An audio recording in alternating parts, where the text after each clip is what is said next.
Hello everyone, welcome to Barca News. It is August 19th, 2024 and Manchester City have reportedly contacted İlkay Gundogan for a possible return to the Premier League.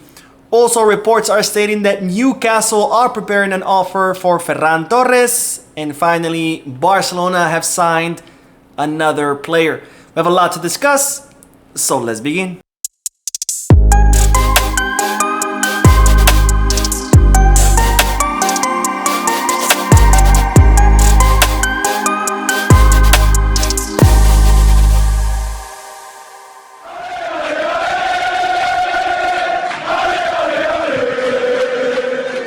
Hello everyone, welcome to the channel. My name is Mo, and before we begin with the news, just a quick reminder to make sure to hit that like button, subscribe to the channel, and drop a comment. All of this helps this channel continue to grow. Also, if you are looking for any Barcelona jerseys or merchandise, make sure you head to Goal Kits, Kitbag, or Fanatics. And if you are looking to place any sports bets, make sure you head to Bet Us.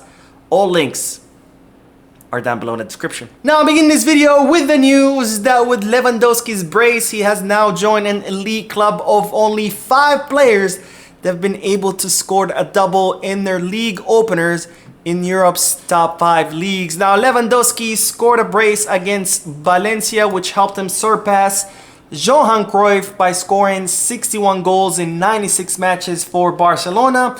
And that also helped him join an elite club of only 5 players who've been able to score a double in their league openers in Europe's top 5 leagues. And those players are Marcos Thuram, who scored twice in Inter Milan's 2-2 draw against Genoa. Then there was the Colombian Daniel Mosquera, who scored 2 goals in Hellas Verona's win over Napoli. And then in Ligue 1, both Mason Greenwood and Luis Enrique both scored a double each in Olympique Marseille's comfortable victory 5-1 against Brest. Now, so far, no one in the Premier League has been able to score a double in their opening match. And of course, we still have the Bundesliga that's yet to kick off. So we'll see if anyone in the German league will be able to join this elite club of only 5 players. Now, more news because it's reported that Manchester City have reached out to İlkay Gundogan's entourage for a possible return to the Premier League club. Now, as I reported in the podcast earlier today, İlkay Gundogan has agreed to leave Barcelona if the club asks him to do so, because Barcelona are not opposed to İlkay Gundogan leaving, given that his salary is pretty high, sitting at 15 million euros gross. And since there are plenty of midfielders on the team, Barcelona believe that the departure of Gundogan would be beneficial for the financial fair play. And as such, Gundogan has communicated to the club that he would be open to leave because he doesn't want to cause any problems for Barcelona. But of course, Barcelona would have to ask him to leave. And in that case, a Turkish-German midfielder would agree, but only, of course, if it's to a competitive club. He's not thinking of going to Saudi Arabia or Qatar, which there is plenty of interest in him in those leagues. Well, now it's being reported that Manchester City have contacted the entourage of İlkay Gundogan because they would love to have him back in the Premier League. In fact, when Gundogan left, Pep Guardiola was one of those voices that opposed the departure of Gundogan because, after all, he was key and instrumental in Manchester City's dominance of English football. And of course, he was the captain of that team that achieved the treble under the guidance of Pep. Now, speaking of the Premier League, we do have to talk about a report that was circulating in the media today, which is that Newcastle are reportedly preparing an offer for Ferran Torres. Now, the report states that Newcastle are interested in signing Ferran Torres, and as such, they are preparing an attractive offer for both the player and for the club, where it would convince both parties to accept this offer. Of course, Ferran Torres is someone that Barcelona have tried to offload for quite some time, but between the player refusing to leave and between no clubs willing to pay for Ferran Torres, it's been almost an impossible task for Barcelona to offload someone they paid 55 million euros for and simply has not lived up to the expectations. And now this report was circulating today that Newcastle would be willing to take Ferran Torres off our hands. Now, in my opinion, I have not been able to verify this report.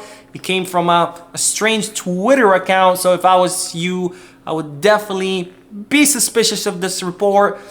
Plus, not to mention that Ferran Torres has confirmed time and time again that he's not willing to leave Barcelona. He believes he has what it takes to compete on the first team. So even if this report is true, unfortunately, it looks like we are stuck with Ferran Torres, whose contribution to the team pretty much as mine, watching from my living room.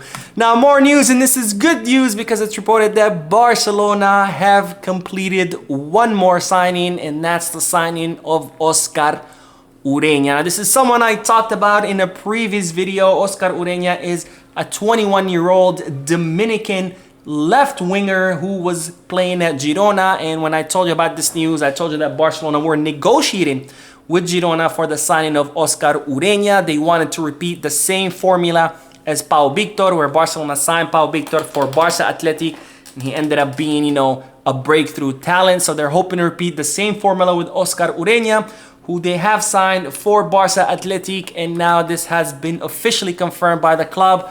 So this is no longer negotiations or rumors. This is real news with Ureña being confirmed as the newest signing for Barca Athletic. Now, Ureña is described as someone who can play on both wings, even though his specialty is the left wing. He is good with both legs. He's a dribbler. He's that kind of profile of left winger that Barcelona always looks for, but unfortunately in the most recent years has been unsuccessful in obtaining. So we'll see how Ureña will do in Barca Athletic. Hopefully he'll do well, and who knows, maybe he can get some minutes with the first team next season, or maybe even this season, because after all, we are in desperate need for someone to fill that position.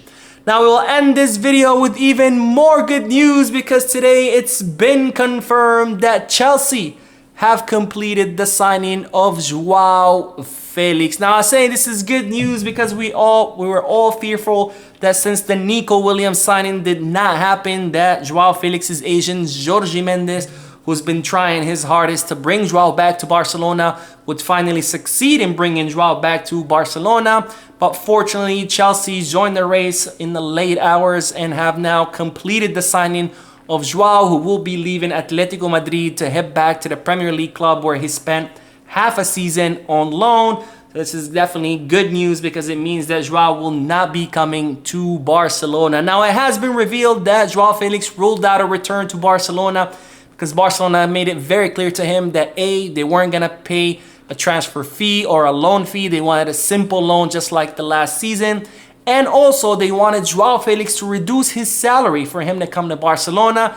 It looks like Joao ruled that out, said he wasn't willing to reduce his salary. So he rejected a return to Barcelona, which again, to me, it's great news because we all saw how little Joao Felix contributed back when he was in Barcelona. Anyways, that is all the news for this video. I did do the podcast earlier today. There was lots of news in there, so make sure to check it out.